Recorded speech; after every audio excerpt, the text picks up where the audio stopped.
This video is powered by the pros at Pascal Air Plumbing and Electric. Arkansas owned, Arkansas operated.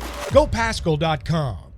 Result from what happened while y'all were down there. What did Alabama do well, and what did y'all not do well? Their effort was noticeably different, and not noticeably different from the time before, and noticeably different than ours. It was glaring, disappointing, because it's February. Shouldn't be that way. If you don't play good, okay, fine. If you don't shoot good, okay, fine. If you don't do other things good, okay, fine. But if you don't play hard, boy, in February, I just challenged them. I said, I don't know why. We weren't not going to have a big meeting or come to Jesus talk or anything like that. But whatever it was, it's got to be bigger than it's got to be less important than whatever this team needs. Whatever the reason was. Treaty was at practice 2 days ago. Saw it coming, didn't we? I did. Talked to Mac about it. Mac, what is it? I don't know, Coach. Let's find out. Next day, same thing. We saw it. If we're having to coach, focus, and effort on February the 2nd or 1st, February 1st, against a team that, we know what they're going to do. We guarded it before. They didn't run anything different. They ran it better. They ran it harder. They were much better in transition. They attacked the glass harder. They did everything. And I, again, give Christy and her staff credit on what they did in between the two games, because they did a lot better job with their team than we did with our team. And I told the team more often than not, I come in here and take a lot of it, and it still will take all the blame, because I did see it coming and we couldn't get anything done about it. But I don't profess to know what goes on in every 18 to 22-year-old kid's mind. But whatever it is, we got to get it fixed before tomorrow. Practice at 1. And I don't talk to the team after games. I did today. I went in there and talked to them and told them that. I had a lot of head nods.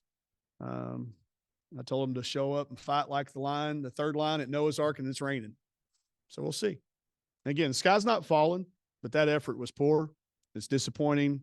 We had a good crowd for a late tip, and we didn't give them anything to cheer about till halfway through the fourth quarter. Then it's too late.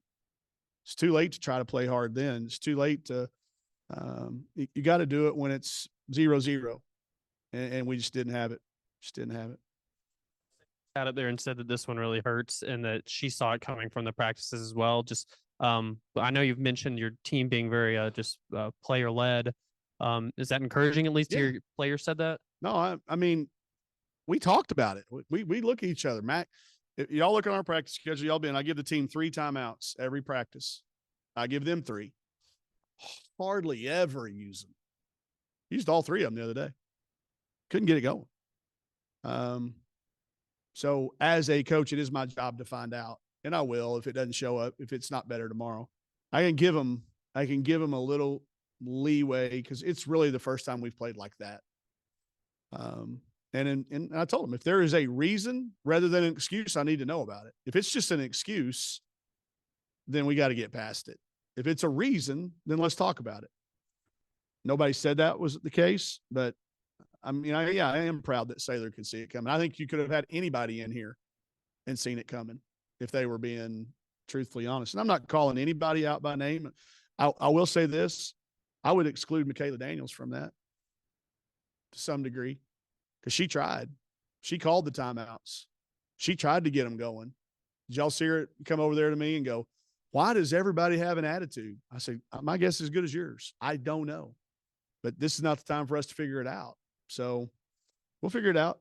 I think they will figure it out. It's best if they do. It's best if they figure it out. And sometimes you just don't know. There's certain things we did that were good. I mean, you look at the stat sheet, and as long as you don't look at their half, it's pretty good. But it will be a very good film session for just me. I'm not sure we'll watch it as a team. We just don't have time in the turnaround if you're going to get ready. But I will look for answers. I will look for some things that maybe I've neglected. But at this point in time, I don't know what it is. And I know everybody's going to say, well, and it is my job, and I'll figure it out. But I do think that it was encouraging to see him fight at the end. Long answer to your first question. We may never get out of here. Yeah. This one's from Andy Hodges, so if you have a problem with it, you can take it up with him. He said, is this kind of like, I guess, a heat check, down to earth moment for this team that, kind of He may be a little premature with that one. He knows I can say it back to him. I mean, we're 4-4. We're not at the bottom. We're not in dire straits. The sky is not falling, but I see where he's going with it because of the way it happened. Yeah. So maybe some of that, but not all that. firstly on Talia, when she checked in for the first time, the crowd gave her a nice, cheer. Yeah. What does that say that, someone as a freshman has already I wrote it on her themselves card in? to be sure she listened to it because that's, that is a good sign for our crowd to be excited that she's back. We knew it was going to be, and she's worried about her timing. That's what we talked about. We want to take it slow. There's not a ramp up period like we had in the preseason where we had the foreign trip and we had all off season. It's hard to be out for that many games and find your rhythm.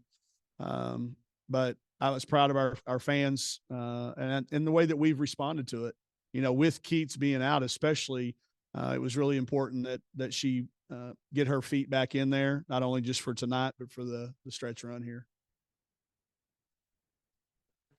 Spoken to her post game at all or anything, and Talia I just talked to the team. Yeah, I usually don't, but I did talk to the team and said a few things to people on the way out. So but I did speak to all of them in there. Kind of just different result than the first go around. It's y'all aren't the first team in the SEC to have this happen this year. I'm sure you won't be the last. Just how much of a dogfight, I guess, is the SEC this year? Unlike any year I've ever been in it, whether I was an assistant coach or a head coach here, there's very little separation between whatever number you want to pick out. I was watching the SEC Now the other day, and they were kind of trying to put people in spots already. And we're not even one time through. We're not even 8 games in, are we? We are now. So we're halfway there. Most everybody's halfway there. So it's a good time probably to do it.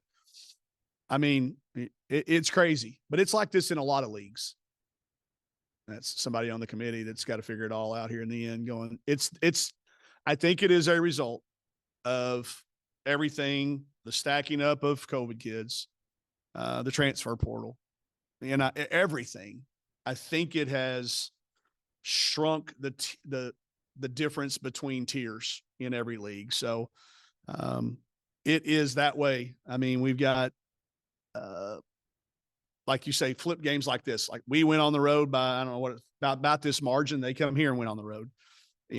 I don't think that prognosticating or forecasting has to be much fun right now. Because again, if we show up with a lack of effort, anybody in our league can make us look that way. And it's the same way every night. So I think it's that way in every league. I don't think our league is unique in that way. I look around every league and I think they're all going through it at some point, but I think it's a result of all those things. We've got a very minute separation between certainly the middle and the bottom. The top may still be the top. There's a few leagues that have a team that's South Carolina. I think everybody would feel pretty good about saying they're where they're at. But after that, it gets, they were having a hard time putting, is it Ole Miss, Mississippi State, LSU, Tennessee? Who is it in that next 4 spots? And then who is in the next 4 spots?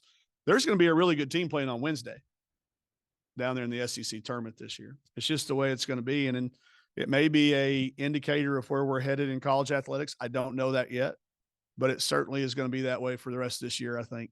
Good luck, Garita. Yep. I mean, 16-point loss. Y'all got outscored by 17 in the second quarter. And I'm sure the 6 points right there just really glare to you. Yeah. What changed, I guess, in that quarter? Our defensive transition, because we took awful shots. The defense has no chance if you were taking shots that we got no chance to stop. They're not turnovers, but they should count as a turnover. We took some shots that we're not capable of making, and we are a very offensive sensitive team. If we don't take good shots, then we don't run back in transition, and they made us pay every single time. That's why that 23 is what it is and the 6 is what it is. Most nights though, when we have the 6, that 23, Coach Todd brought it up. That number is usually a 12 or a 14, when you overcome that. you can't overcome. And I've said it, we've talked about it probably, like, this isn't volleyball where you can have that one bad set and you flush it away and you go win the other three sets. You can't do that. That's too big of a deficit. And again, it was the why, the how it happened, not necessarily that it did happen, but I felt like we got ball stuck on one side of the floor. We weren't cutting with a purpose. They were switching screens and we were cutting right to them. And I'll tell you, we made some adjustments. We talked about it and we went out there and just didn't do it. And that's that stubbornness that I talked about on the radio, but I felt like we got really stubborn at times to make some changes in that second quarter. And it'll be easy to point that out tomorrow when the kids, and they'll see it. I won't have to point it out. They'll look at it and go, wait, we got outscored by 17 and the game was 6. That means we won the rest of the game. That's what it takes in basketball. Just one, and it can be enough to be the difference in the game. BetOnline is your #1 source for all your betting needs. Get the latest odds, lines, and matchup reports for baseball, boxing, golf, and more. BetOnline continues to be the fastest and easiest way to place your wagers, including live betting and your favorite casino and card games available to play right from your phone. Head to the website or use your mobile device to sign up today and get in on the action. Remember to use our promo code BELIEVE, that's BLEAV, for your 50% welcome bonus on your first deposit. Bet online, where the game starts.